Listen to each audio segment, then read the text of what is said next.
Hello and welcome to our 30-minute masterclass featuring a Q&A with the wonderful Linda Riley as part of Just Like Us' School Diversity Week, an event we run every year across the country to encourage schools to be an awesome and welcoming environment for young LGBT+ people. To help keep you safe during the week as we're using social media, we've made a short safety video which we'll show you now. If you need any more info, head to the pages pointed out.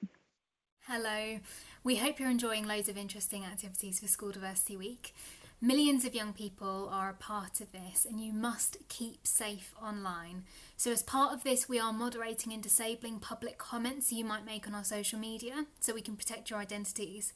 If you do want to communicate something to us, please just direct message us on our social media platforms, or you can email info@justlikeus.org so we make sure that we're still protecting your identity. Justlikeus.org/betteronline has more information about this and also has some information about where you can go for help or where someone else can go if they need help. Okay, so without further ado, I'm super excited to introduce Linda Riley. From being Labour's LGBT diversity lead to being the patron of multiple charities, including Action Break, Silence and Diversity Role Models, she's had a pretty exciting career. Now the publisher of DIVA Magazine, the #1 magazine for LGBTQI women, she's also created events like Lesbian Visibility Week and the campaign #No-to-LGBT-hate. Can't wait for her to share some advice and insight in this Q&A. Would you like to introduce yourself? Hello, I'm really delighted to be here today, so thanks for inviting me. Thank you for coming. So let's hand over to our ambassadors. And our first question is from Romano. So Romano, go ahead. Hi, my question is, what was DIVA like when you became the publisher? DIVA's been going since 1994. I became publisher in 2015, so it's obviously a very well-known brand. I didn't really know how well known it was because I was also publishing another magazine for the more younger LGBTQI women, G3. But when I took charge of DIVA, I realised it was a massive responsibility. It was actually at the time quite unloved. It was known as the sister to Gay Times because it was published by the owners of Gay Times. So it needed a lot of love. It had a great editor. Jane Shawelska, she had really great progressive views at the time, but it just from the owners it didn't have a lot of love, you know. Yeah, I think that's really interesting, like particularly because I think LGBTQI women can be a bit kind of sidelined in media about the LGBT culture. So I think it's really interesting that you touched on that. So yeah, our next question is from Ramses. So if you want to go ahead.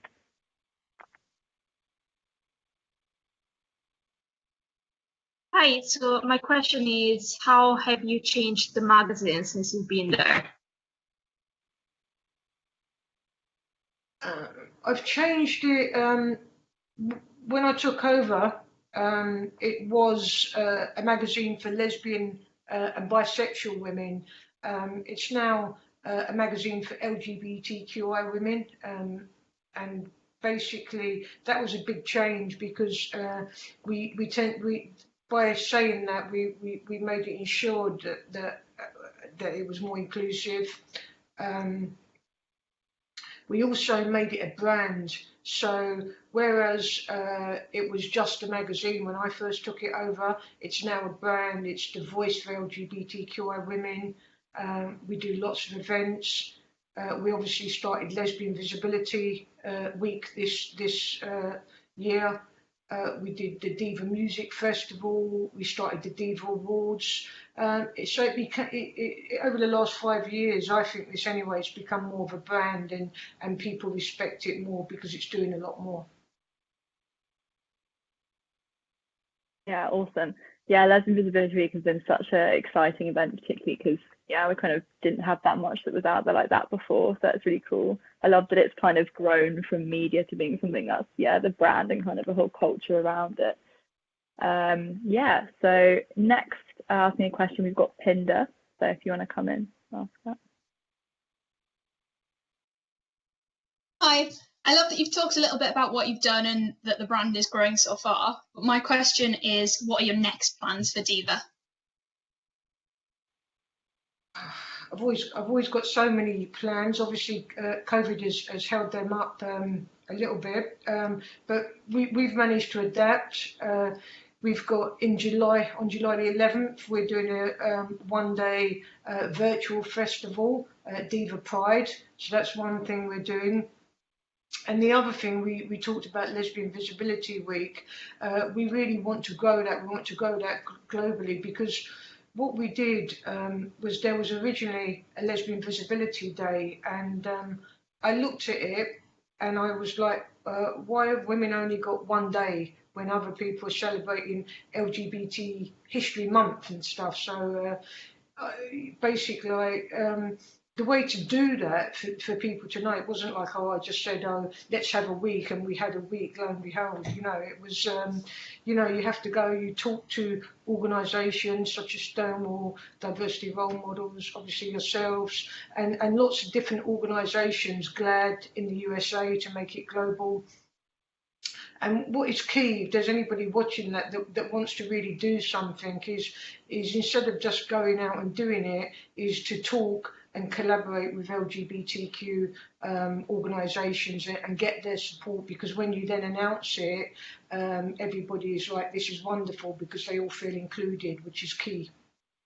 Also, one other thing that I really want to do, we do about 3 years ago, we started running a women's stage at Pride in London, and it's really grown. We've got Leicester Square, but what we want to do is have a women's stage, a DIVA women's stage at every Pride that there is, basically, to make sure that there's a great space for LGBTQI women, because, as you said, often they feel sidelined.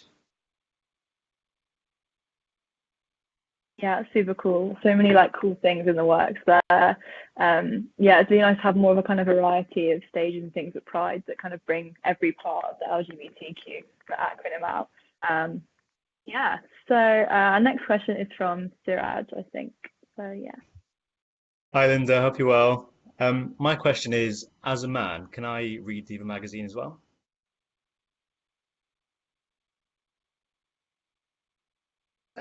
In short, the answer is yes. But the reason being is that I'm really happy as a man and as an ally to LGBTQI women that you want to read DIVA, because obviously there will be some men that are saying, why do I need to read it, etc. But it's good to read it, because it's good to know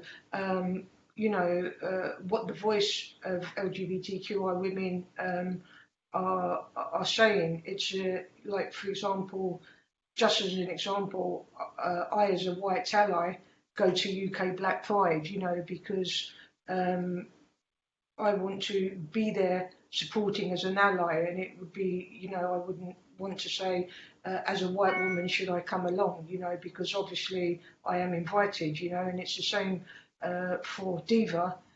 Men are invited to the party, but we just don't want men to take over the party in the same way as UK Black Pride wouldn't want white people to take over the party. Hope that's a good comparison. That was great, thank you. Yeah, I think that's kind of that idea of allyship, isn't it? And not being the centre, but still taking part. So yeah, we can understand some experiences. Yeah. So our next question is from Kaz. So yeah, go. Hi Linda, I'm so grateful that DIVA exists and that it represents women and that there's something that represents women. And I want to know how important it is to make sure that different identities and different body types are represented. That's a great question. It's not only it's not important to us, it's an integral part of what we do, because for so many of us LGBTQI women, we've grown up in a society which hasn't embraced the way we may look, or the things we may say, etc., etc. So in what we try to do and ensure that we do is in all imagery coming out of DIVA, and I hope if you look through the DIVA imagery, you'll see that we try to embrace all strands of diversity, and that's very important for it not to be just to be there visually, but for it to be there in everything that we do, everything we write about, and also to, I could say, for example, when we do an article, we just don't want to see two white, wafer-thin women kissing all the time. Not that there's anything wrong with that, but it shouldn't be every image that we portray in the magazine, basically. Hope that answers your question, all right? Yeah, I think that was a really cool answer. Yeah, particularly because we do, even in kind of LGBT magazines, you do often see kind of the same image of each part of the community. So yeah, I think when you look through DIVA, you definitely can see a really nice variety. It's really refreshing. Yeah, so next up we've got Ramsey with another question. Hi again. So you mentioned briefly about inclusion. So why do you think it's important that all people, including the LGBT+ community, are supportive of trans people? Why do I think it's important? I think it's important because it's about basic human rights, and the trans community deserve the same human rights as everybody, and currently they're not getting that. It's important for me as an ally to the trans community, and in the position that I'm in, to speak out and make it very, very clear that DIVA as a publication are allies, and to go a step forward. Some of our readers who are trans women, who are lesbians as well, also need to feel the love and support from DIVA. But, in the battle for equality, we're going to be stronger together. So that's why it's so important. Yeah, totally. I was just wondering actually on that note, whether you had a couple of kind of role models that you might recommend that kind of the young people watching this could look up, who kind of promote trans inclusion and stuff like that, because it's such an important thing at the moment, people who we might see in DIVA as well.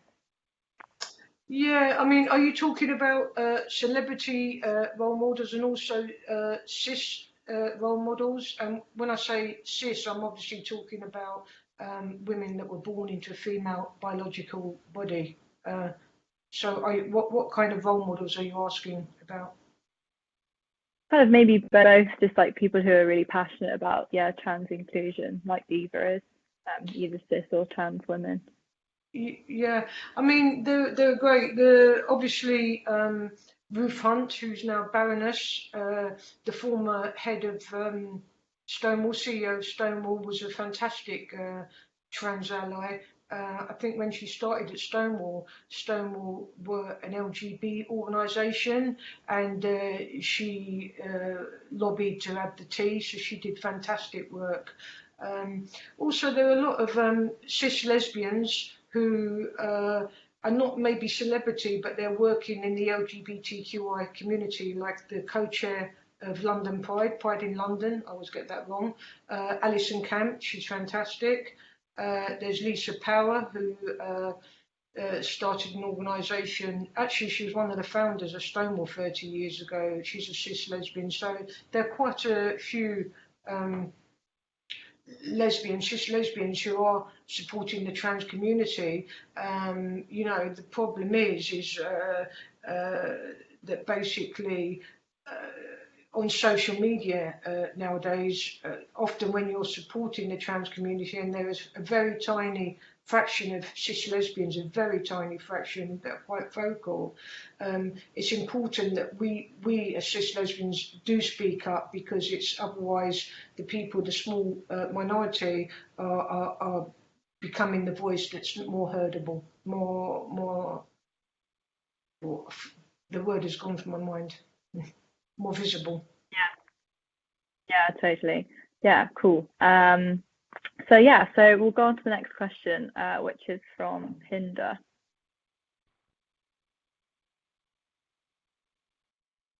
I was wondering if you know why some people do have something against trans people.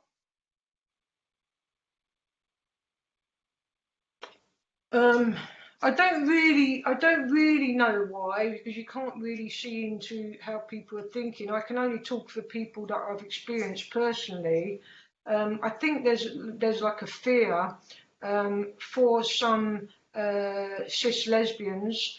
They fear that young trans men are being enticed away from the life of lesbians, which is totally untrue.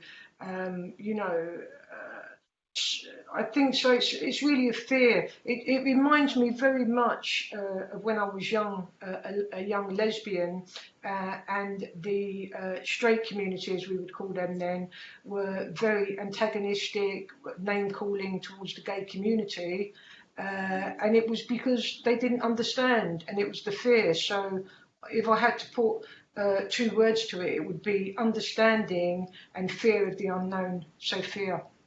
That's probably why. That's just my opinion, though.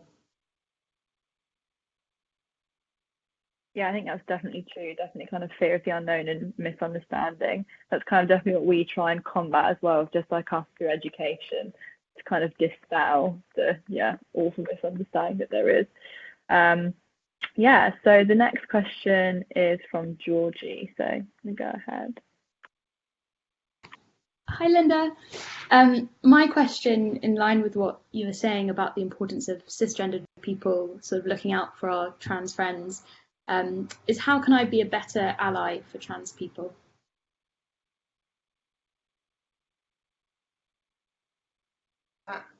I think just by asking that question, you're being a better trans ally by asking the question.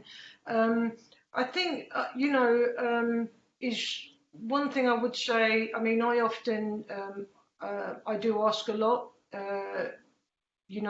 Before I give messaging, I take advice from an organisation called Transmedia Watch, who are always open to advice on what terminology to use in case we get it wrong at DIVA. But also, speaking out. One thing that happened, actually just happened today, I'm not sure if you saw on social media, but I'll talk about it because I think it's quite relevant.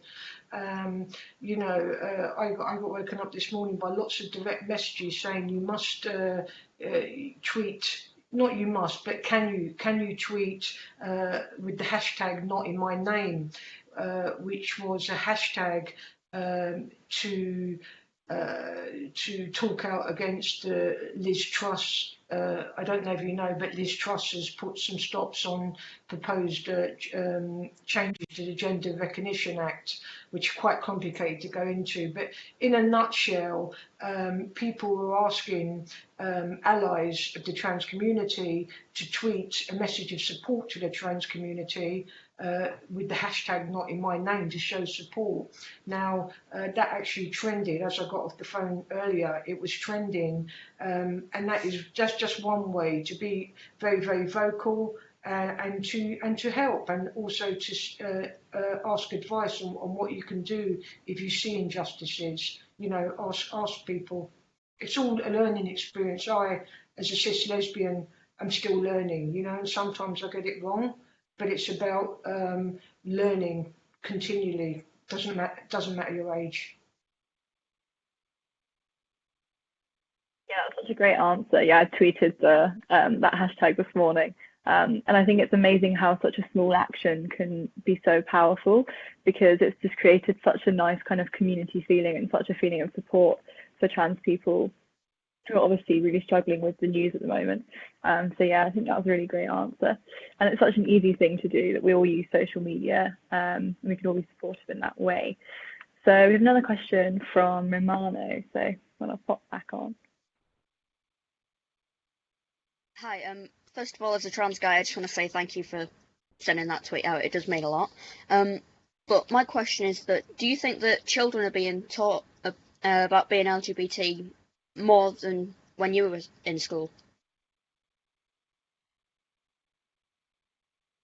Well, that's a great question. I think I do know about this, because I have two 13-year-old twins at the moment in school, although they're not in school because of COVID at the moment. But Yeah, I mean, I am actually constantly shocked at the things that they say to me, what's going on in school in a good way. I mean, we're in central London, so maybe we're in a bit of a, to use an on-trend word, bubble. But you know, they're constantly saying to me, their friend is gay, their friend is bisexual, their friend is trans, and I'm like, oh, okay, do you have any thoughts on it? I start to get a little bit worried. I'm like, are they being treated unfairly? And they're like, no, I mean, no one cares, you know, and it's, I'm like, when I think back to when I was school and the fear that I felt about coming out as gay and the fact that it wasn't even discussed, apart from a derogatory way, I would definitely say is a lot different. Obviously, I go in, you said earlier, I am a patron of diversity role models.